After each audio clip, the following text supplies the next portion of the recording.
प्यारे विद्यार्थियों, स्वागत है आपका अपने इस YouTube चैनल पे जिसका नाम है साइंस विद पवन। तो अपने दूसरे चैप्टर के अंदर ऑलरेडी अपने पाचन तंत्र, श्वसन तंत्र और मानव रक्त के बारे में पढ़ चुके हैं, यानी कि ये टॉपिक अपने कर चुके हैं।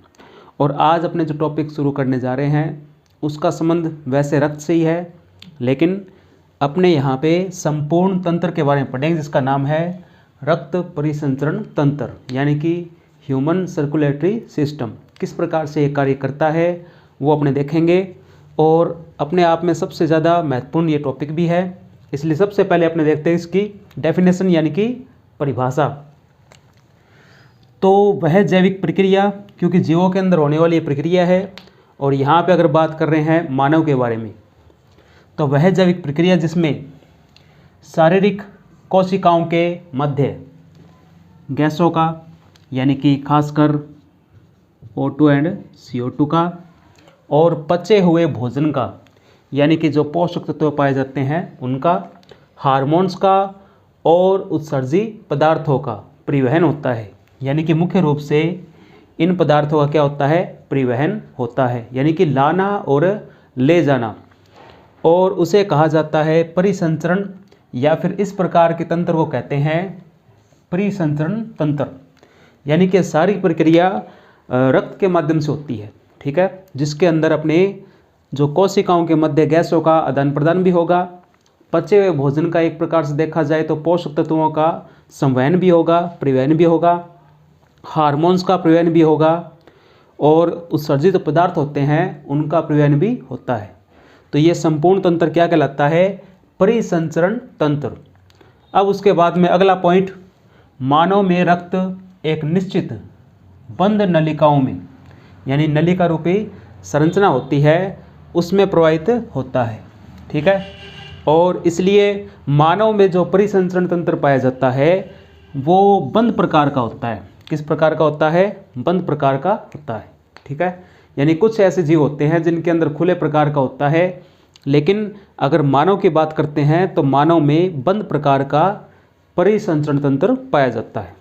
उसके बाद इसमें अपने देखा जाए तो रक्त परिसंचरण तंत्र में मुख्य भूमिका होती है रक्त की, और एक वो माध्यम जहाँ से रक्त शुद्धिकरण होता है, रक्त को शुद्ध किया जाता है फेफड़ों के साथ मिलके हृदय, और जहाँ पे शुद्ध और अशुद्ध रक्त को लाने और ले जाने का कार्य किया जाता है वो होती है रक्त वाहिनियाँ। क्या होती है? रक्त वाहिनियाँ। तो ये सारी उपस्थित होती है इस एक तंत्र के अंदर, जिसको कहते हैं अपने रक्त परिसंचरण तंत्र। तो ये आप नोट डाउन कर सकते हैं। उसके बाद अपने डायग्राम के माध्यम से देखते हैं कि किस प्रकार से मानव में बंद प्रकार का परिसंचरण तंत्र पाया जाता है। तो या फिर नोट डाउन कीजिए या फिर स्क्रीनशॉट ले सकते हैं। तो अब अपने आगे डायग्राम के माध्यम से देखते हैं कि मानव में किस प्रकार का परिसंचरण तंत्र पाया जाता है, यानी कि किस प्रकार का सर्कुलेटरी सिस्टम होगा। तो मानव में जो ये परिसंचरण तंत्र होता है ये होता है बंद प्रकार का, ठीक है, या फिर इसको बोलते हैं दोहरा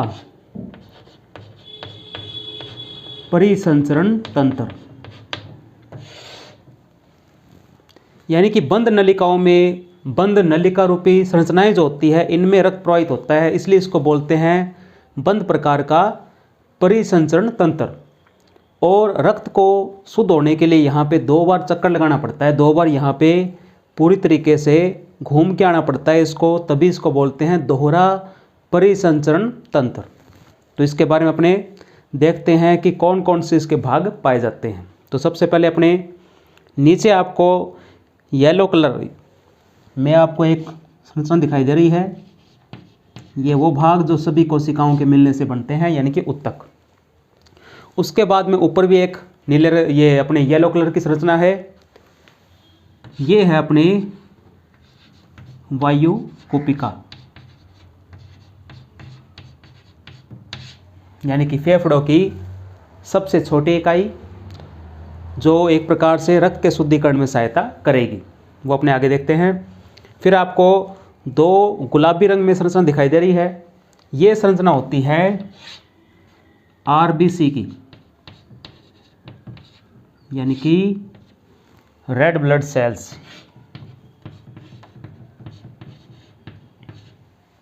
उसके बाद ये बीच वाला भाग जो दोनों फेफड़ों के मध्य पाया जाता है लेकिन बाईं तरफ झुका होता है, मानव हृदय, जिसके बारे में अपने थोड़ा विस्तार से चर्चा करेंगे अगले टॉपिक के अंदर।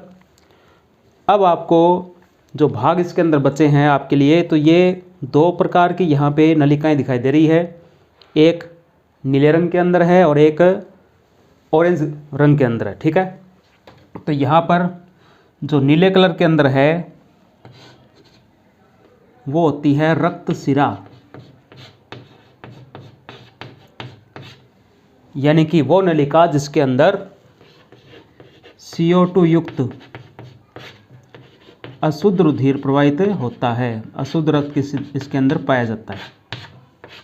ठीक है, जबकि अपने बात करें इस नलिका की तो ये होती है रक्त धमनी, यानी कि वो नलिका रूपी संरचना जिसके अंदर ऑक्सीजन युक्त शुद्ध रक्त पाया जाता है, यानी प्रवाहित होता है। ये किस प्रकार से होगा ये अपने देखेंगे। और बेसिक जो अंतर है, जो एक साधारण जो अंतर है, वो ये याद रखना आपको कि रक्त शिरा के अंदर जो अशुद्ध रक्त होगा वो CO2 युक्त होगा, यानी कि इसके अंदर जितनी भी शिराएं होती है उन सब में कैसा रक्त होता है, अशुद्ध होता है, एक को छोड़ के। वो अपने देखते आगे। रक्त धमनियों में शुद्ध रक्त होता है, ठीक है, जबकि इसके अंदर क्या होता है, अशुद्ध रक्त होता है। कारण यह है कि O2 गैस इसके अंदर शामिल होती है, मिली होती है, जबकि इसके अंदर CO2 गैस होती है। ठीक है, उसके बाद अपने देखते हैं कि इनमें कौन कौन से वो अपवाद है जहाँ पे ये इन धमनियों से अलग होती है। तो अगर बात करें अपने शिराओं की, तो शिराओं के में अगर देखा जाए तो सबसे खास गुण अशुद्ध रक्त, लेकिन इसके अंदर ये दोनों भाग होते हैं ना, इसमें ये वाला भाग कहलाता है फुफ्फुसीय धमनी और ये वाला भाग कहलाती है फुफ्फुसीय शिरा। बस थोड़ा सा आपको यहाँ पे गौर से देखने की बात है, गौर रखने की बात है। ध्यान से अगर देखोगे तो सभी धमनियों में एकमात्र वो अपवाद जहाँ पर जो रक्त होगा वो अशुद्ध होगा भी। ओके, जबकि सभी शिराओं में एकमात्र वो शिरा जहाँ पर जो रक्त होता है वो शुद्ध होता है, यानी इसके अंदर शुद्ध रक्त प्रवाहित होगा। ये बेसिक डिफरेंस आपको याद रखना है। ये तो इसके विशेष देखा जाए तो विशेष लक्षण है, और उससे भी ज़्यादा अपवाद वाले लक्षण ये है, अपवाद में फुफ्फुसीय धमनी के अंदर रक्त अशुद्ध होगा, जबकि इसके अंदर कैसा होगा, शुद्ध होगा। तो अब अपने इसकी क्रियाविधि देखते हैं कि किस प्रकार से रक्त का शुद्धिकरण होता है, और ये आपको थोड़ा सा गौर से देखना पड़ेगा। बार बार इस डायग्राम का अभ्यास करेंगे तो ये डायग्राम भी आपको बनाना आ जाएगा। तो देखते हैं, सबसे पहले यहाँ पे श्वसन की दो प्रक्रिया होती है भी, और हमने देखा था कि श्वसन दो प्रकार का होता है, आंतरिक श्वसन और बाहरी श्वसन। तो यहाँ पे जो श्वसन हो रहा है ये वाला, और एक ये वाला श्वसन, यानी कि इन दोनों के मध्य ये जो दो प्रकार के श्वसन होते हैं इसे कहते हैं आंतरिक श्वसन।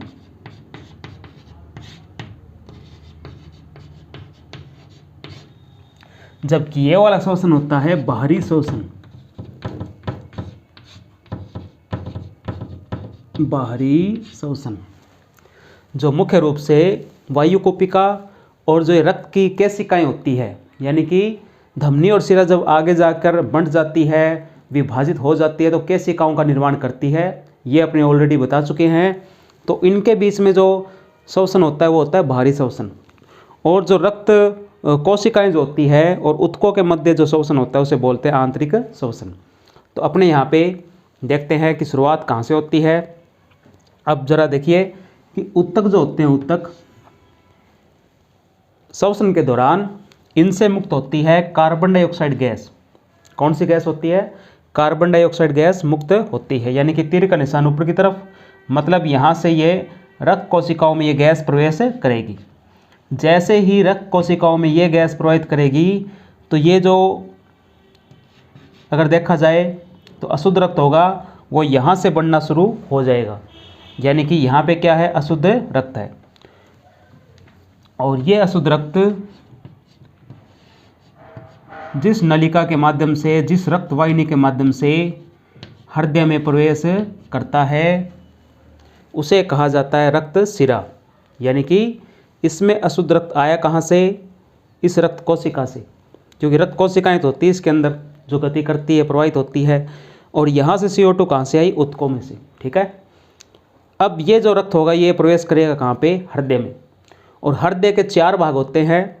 ऊपर वाले भाग कहलाते हैं आलिंद, जबकि नीचे वाले भाग कहलाते हैं नील्य। ठीक है। तो सबसे पहले इस भाग में प्रवेश करेगा, आलिंद में, और उसके बाद नील्य के अंदर प्रवेश करता है। तो रक्त इस प्रकार से यहाँ पे प्रवेश करेगा। और ये जो नीला रंग का भाग है ये इस बात को दर्शाता है कि इस पूरे भाग के अंदर जो रक्त होता है वो अशुद्ध रक्त होता है। कैसा होता है? अशुद्ध रक्त, यानी कि CO2 युक्त अशुद्ध रक्त। उसके बाद में ये रक्त जिस रक्तवाहिनी द्वारा, यानी कि एकमात्र वो अपवाद सभी धमनियों में जहाँ पे रक्त कैसा होगा? अशुद्ध। इसलिए यहाँ पे ये रक्त हृदय के इस भाग से, यानी कि आलिंद और नील्य से होता हुआ कहाँ जाएगा?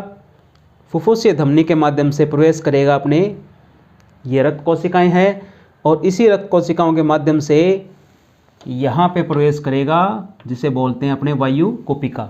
यानी कि इस समय ये शुद्ध रक्त CO2 जो अपने CO2 युक्त जो अशुद्ध रक्त है वो यहाँ से प्रवेश करने के बाद वायु कोशिका के संपर्क में आ जाता है। और मुख्य भूमिका ये होती है वायु कोशिका कि यहाँ से ये इसको ऑक्सीजन गैस प्रोवाइड करेगी, यानी कि इसको प्रोवाइड करा दी एक प्रकार से। और यहाँ पे जैसे ही ऑक्सीजन गैस इस रक्त के अंदर मिलेगी तो ये CO2 युक्त अशुद्ध रक्त यहाँ पे O2 युक्त शुद्ध रुधिर में बदल जाता है। ठीक है। यानी कि महत्वपूर्ण भूमिका किसकी होगी? वायु कोशिका की होगी, जो फेफड़ों की सबसे छोटी इकाई होती है। इसलिए जो हृदय होता है वो एक प्रकार से रक्त के शुद्धिकरण में माध्यम के तौर पे कार्य करता है, जबकि जो अगर देखा जाए तो असली काम कौन करता है? फेफड़े करते हैं, जिसके कारण हमारा जो शरीर का रक्त होता है वो शुद्ध हो जाता है। अब उसके बाद यहाँ से अपने ऑक्सीजन युक्त शुद्ध रुधिर रक्त कोशिकाओं के माध्यम से प्रवेश करेगा कहाँ पे? फुफ्फुसीय शिरा के अंदर। कहाँ पे प्रवेश करेगा? फुफ्फुसीय शिरा के अंदर प्रवेश करेगा। तो ये अपने जो रक्त है वो अपने प्रवेश कर रहा है हृदय के अंदर। माध्यम कौन सा है? फुफ्फुसीय शिरा, जिसके अंदर रक्त पाया जाता है कैसा? शुद्ध रक्त। सभी शिराओं में एकमात्र अपवाद। अब उसके बाद में इस पूरे भाग के अंदर, यानी कि आलिंद और नील्य के अंदर, आधे भाग के अंदर तो होगा अशुद्ध, जबकि इसके आधे भाग में होगा शुद्ध रक्त। और ये यहाँ से होता हुआ, ये जो तीर के निशान ये इस बात को इंडिकेट करते हैं कि यहाँ से ये रक्त का एक प्रकार से देखा जाए तो परिवहन मारा गई है। ठीक है। इस भाग से होता हुआ ये जो नलिका होती है जो इसके नीचे की तरफ जा रही है, ये है रक्त धमनी, जिसके अंदर ऑलरेडी अब रक्त कैसा हो चुका है? शुद्ध रक्त हो चुका है, जिसमें ऑक्सीजन गैस शामिल हो चुकी है। और ये यहाँ से होता हुआ RBC के माध्यम से दोबारा प्रवेश करेगा कहाँ पे? ऊतक के अंदर।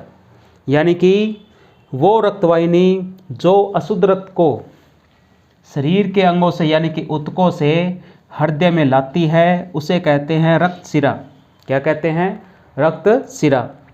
और वो रक्तवाहिनी जो शुद्ध रक्त को हृदय से वापस शरीर के अंगों में यानी कि ऊतकों तक पहुंचा देती है उसे कहा जाता है रक्त धमनी। क्या बोलते हैं उसको?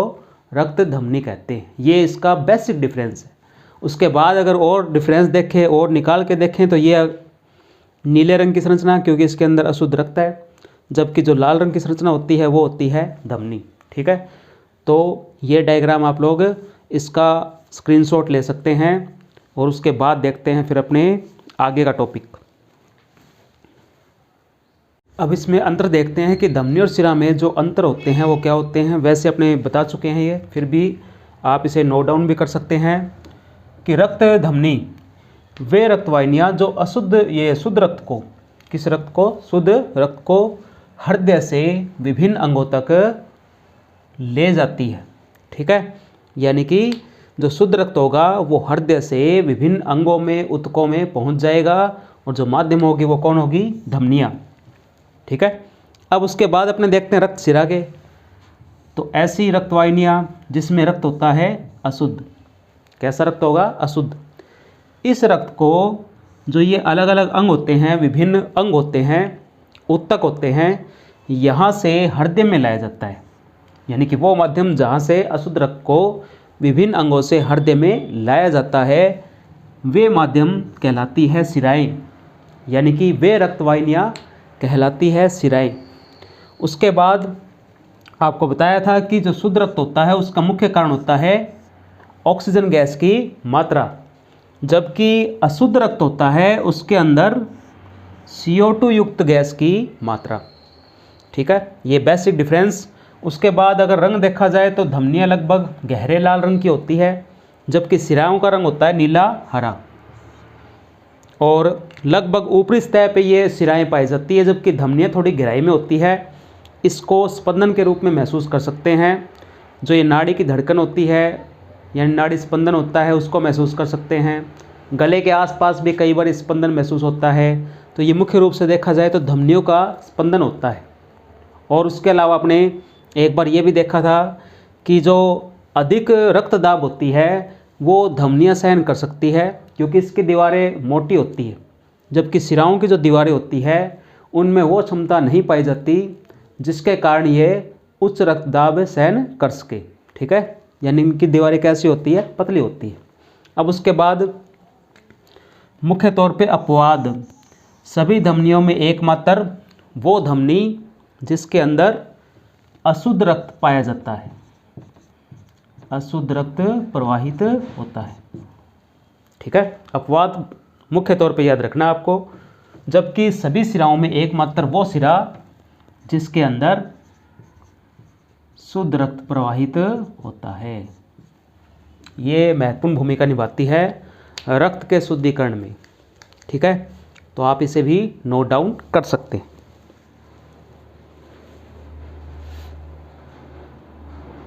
अब आगे अपने एक टॉपिक और देखते हैं जिसको कहते हैं लिम्फ यानी कि लसिका तंत्र। इसको लिम्फ भी कहा जाता है। इस तंत्र के बारे में वैसे नॉर्मली तो कोई क्वेश्चन नहीं आता, फिर भी आ भी जाए तो अपने यहाँ पे ये जिनके कार्य है वो लिख सकते हैं। वो देखिए कि इसके अंदर जो RBC होती है वो नहीं पाई जाती, यानी कि लाल रक्त कोशिकाओं की संख्या इसके अंदर नहीं पाई जाती, जबकि WBC इसमें मौजूद होती है, यानी कि ये इसमें पाई जाती है। और अगर बात करें कि लसिका रक्त और उत्तक द्रव जो होता है उनके बीच में परिवहन का कार्य करती है। ठीक है, यानी कि रक्त जो कोशिकाएं होगी उत्तकों के बीच में उनमें परिवहन का जो मार्ग होगी उसके तौर पे ये वाला तंत्र कार्य करता है, लसिका तंत्र।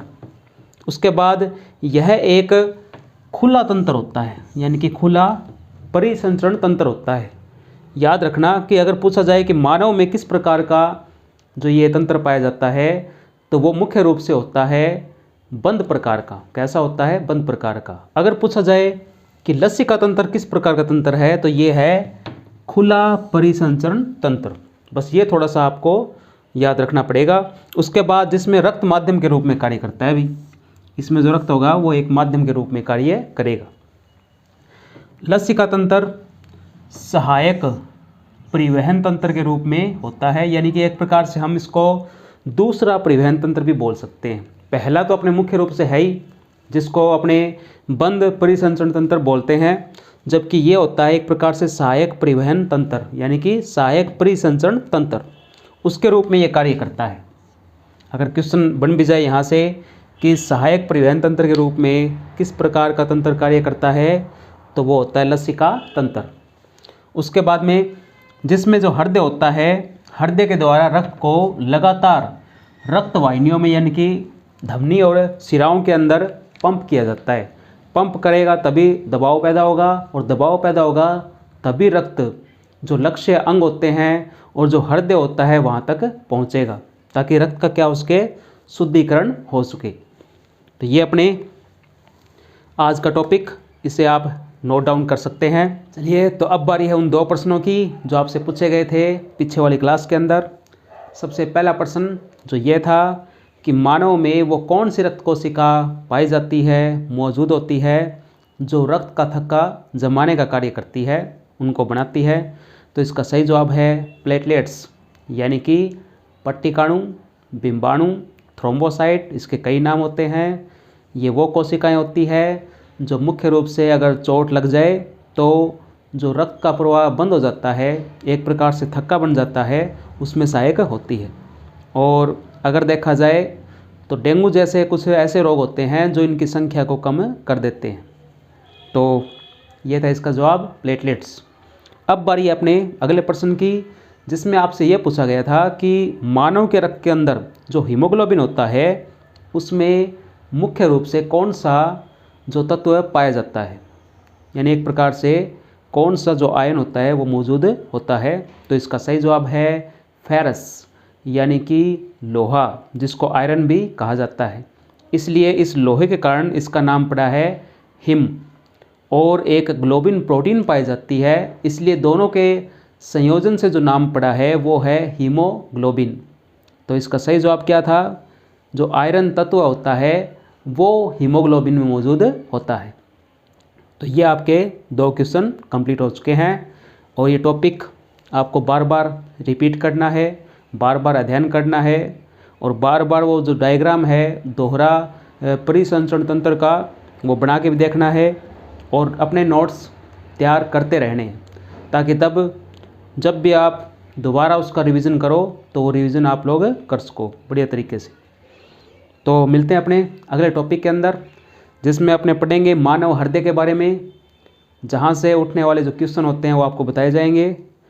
तो तब तक आप लोग अध्ययन करते रहें, स्वस्थ रहें, मस्त रहें। मिलते हैं अगली क्लास के अंदर। Take care.